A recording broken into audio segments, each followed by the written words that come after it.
Hey guys, Joe here doing a quick one-take video. Wasn't planning on that. I was planning on doing a Fallout 4 video, but it's taking me a lot longer to finish what I wanted to do. Plus, I've been concentrating on trying to upgrade my hardware a little bit. That is coming down to this computer right here. If you watched Wednesday's video, you would have seen that I put together, well, that computer right there, which is my X58 system, but it's in a Matrix 70 tempered glass case that I got off of Amazon for a very good price. But if you look inside, you'll see that I kind of ran some hardline tubing, a 250 millimeter radiator and pump combo, 240 millimeter radiator and a 250 millimeter res pump combo. And I have it running on the X58, which allowed me to overclock it back up to 4.6 and get a hell of a score. However, this case, as you can see, is not water cooling friendly. You can see up there the hardline tubing actually goes up behind one of the fans for the exit of the CPU pump, and I couldn't put in a drain. We'll be talking about more of that in the next video.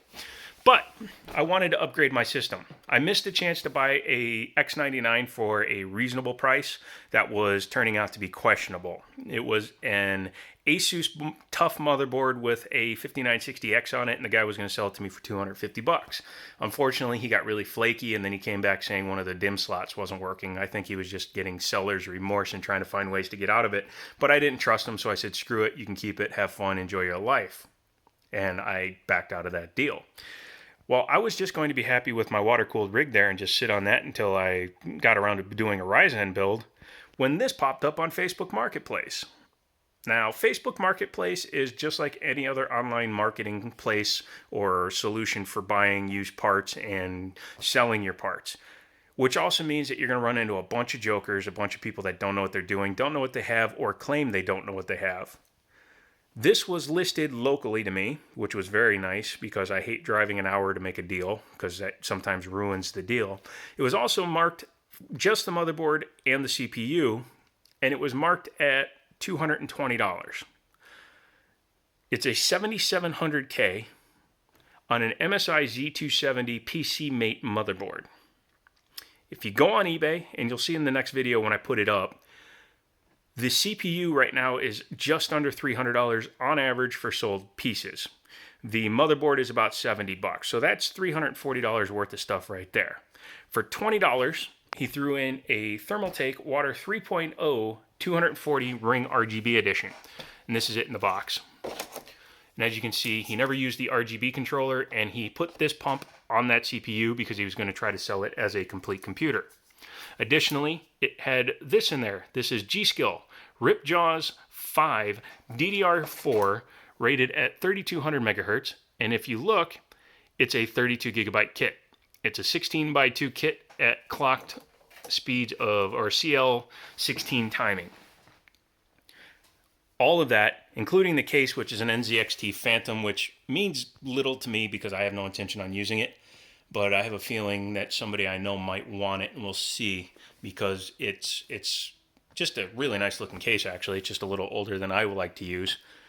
But all of that, CPU, motherboard, case, 32 gigabytes of 3200 megahertz RAM, and the AIO water cooler, $320.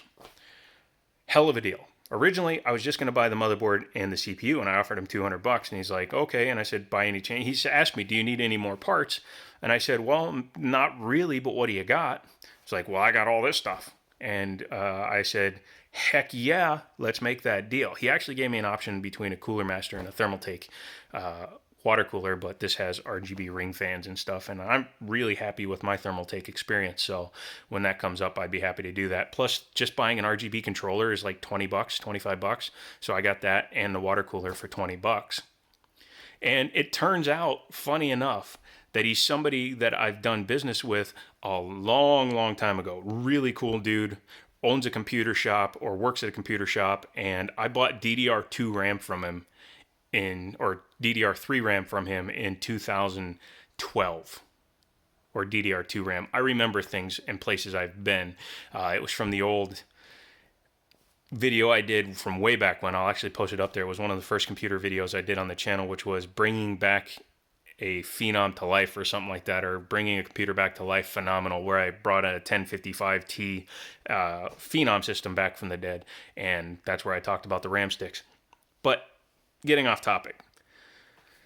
This is going to be a hell of a system for a hell of a price, because I'm going to do a full breakdown in the next video of cost of parts if you bought them yourself, including sold listings, used prices, all that good stuff. And I'm also going to be taking the motherboard, CPU, and a bunch of the parts and sticking them in that case. And then when that's put together, I can put all the panels on it and you'll see it in its actual glory. And you'll be probably a little bit more pleased with the turnout. And what I'm going to have at the end of it is probably one of the cheapest high-end 1440p budget gaming systems ever. So that'll be pretty epic. And I don't say that very often, so when I say epic, it probably means something. So yeah, that's what I'm going to do. If you like this video, give me a thumbs up. Go ahead and do that. Give me a subscribe down there in the corner or down below. Leave me a comment. Let me know your best find. This isn't quite on the same level as the X99 6800K that I got delivered from Maryland for $160, but it's damn near close.